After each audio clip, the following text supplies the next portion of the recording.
Como é que a Pátria tem se posicionado. Nós temos uma relação em relação ao milho em termos de colheita para o milho de segunda safra. Você vê aqui que a média, de acordo com Pátria Agronegócios, vem em 23,9%. para os últimos 5 anos. No dia até esse último domingo nós tínhamos 13,3% no ano passado, né? Ano passado até essa data, 13,3% das áreas com cultivo de milho colhidas, e agora, chegando até o último domingo, até 34,1%, mostrando uma antecipação muito boa em relação à colheita de milho. De acordo com o levantamento da Pátria Agronegócios, esse progresso é principalmente mais rápido no Mato Grosso. Mato Grosso vem puxando, né, com muito mais cenário de velocidade essa colheita e vem se mostrando com produtividades médias interessantes, mas com grandes variações positivas, mas com grandes variações em estados como Mato Grosso, Tocantins também. Por outro lado, Minas Gerais e Paraná têm apresentado recuo nas suas produtividades. É por isso que eu vou agora continuar falando com o Cristiano Palavro, mas agora mudando o tema, mudando o assunto, falando agora a respeito do milho, começando pela essa colheita. Como é que você está avaliando essa colheita do milho aí em cima dos próprios números da Pátria Agronegócios? Cristiano, de novo, como é que você avalia esse momento?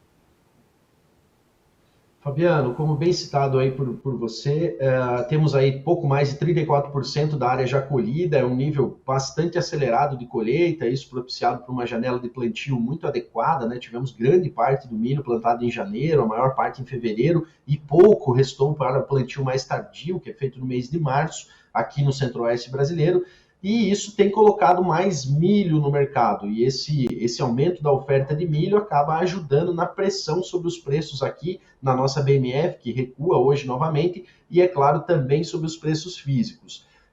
Sobre os preços é importante citar também a situação de Chicago, né, que vem caindo e isso acaba derrubando as paridades de exportação, o que também tem sido negativo aos preços. Em termos especificamente de colheita, Fabiano, o que a gente observa são excelentes resultados na porção mais ao norte do país, quando a gente olha para as colheitas em Rondônia, no centro-norte do Mato Grosso, no Tocantins, nas demais áreas do Nordeste brasileiro, essas colheitas têm sido positivas, os resultados são bons, diferente de quando a gente olha, por exemplo, para Goiás, sudoeste goiano, por exemplo, que é a principal região produtora do estado, vem tendo produtividades muito variáveis, mas em média mais baixas do que o esperado inicialmente, uma situação semelhante ao que a gente observa em Minas Gerais e semelhante também ao que se observa no Paraná. O Paraná deve colher uma grande safra, até pelo aumento da área plantada, pela janela de plantio favorável, um clima favorável, mas assim como o Deral vem reduzindo seu número projetado para a safra ao longo das últimas semanas, a gente acredita que esse número ainda fique menor,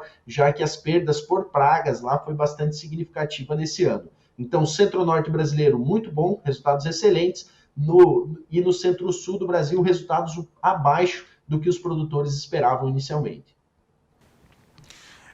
Cristiano, agora falando a respeito dessa produção de milho, que um andamento que nós estávamos acompanhando com o cereal, é uma certa pressão negativa também sobre esse milho. Como é que você analisa o mercado propriamente dito em relação a uma oferta que vai subindo em todo o Brasil?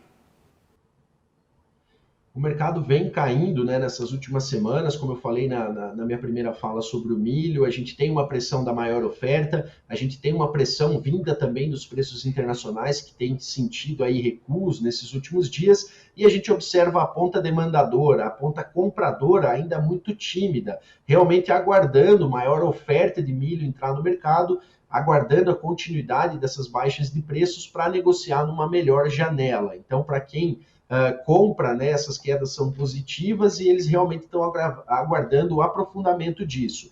Em termos de exportações, a gente também precisará de grandes exportações ao longo desse ano para realmente tirar parte desse produto aqui que está sendo produzido em níveis muito maiores do que a gente observou em 2021. Na nossa visão aqui da Pátria, a gente deve chegar com exportações próximas de 40 milhões de toneladas nesse ano, o que colocará os estoques finais aqui no Brasil em níveis muito próximos da média dos últimos anos. Então, a gente tem, sim, uma pressão negativa acontecendo no mercado nesse momento, puxada pela oferta. A gente precisa agora ver o lado da demanda mais agressivo para realmente trazer um cenário de aquecimento novamente desses preços.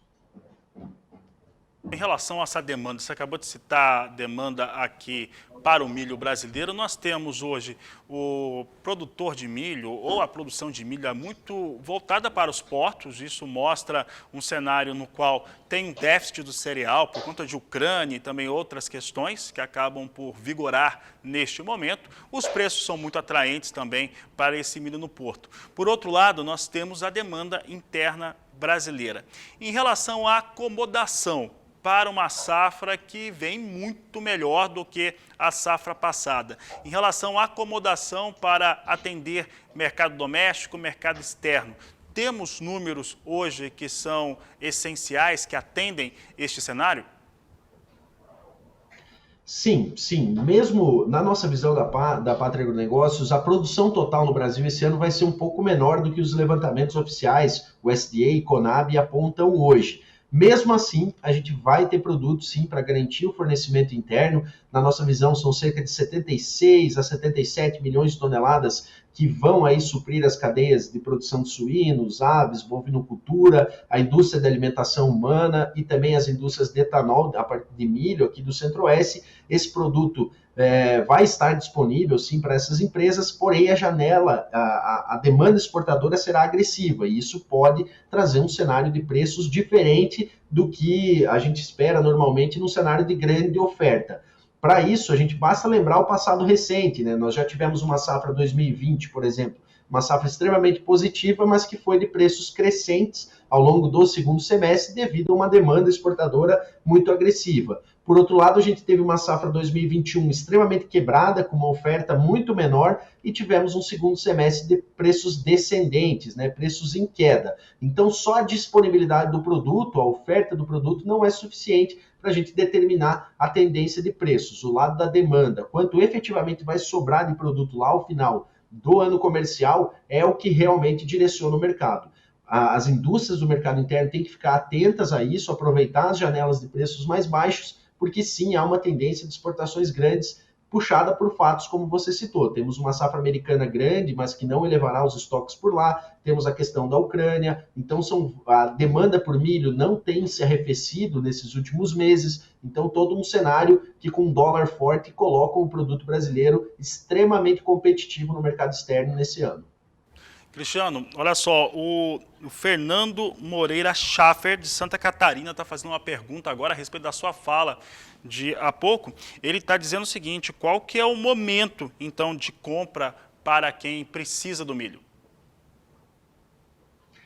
Essa é uma pergunta muito boa, né? Agradeço a pergunta do colega. Desde já deixo a Pátria Agronegócios aí à disposição para a gente ajudá-lo nessa tomada de decisão, mas de fato o mercado vem recuando nesse momento e na nossa visão a gente vai ter uma janela bem favorável ao longo do período de colheita. Depois que essa colheita se concluir, grande parte dos produtores vão preferir pela armazenagem do produto, apesar dos armazéns ainda preenchidos com soja, a gente tem a possibilidade dos silos bolsa, que são muito utilizados em todo o Brasil e dão essa flexibilidade de armazenagem ao produtor, e a gente vai ter a nossa janela de exportação ganhando intensidade, principalmente de agosto em diante. Dito isso, a gente vê uma janela importante aí já nas próximas semanas para a ponta compradora.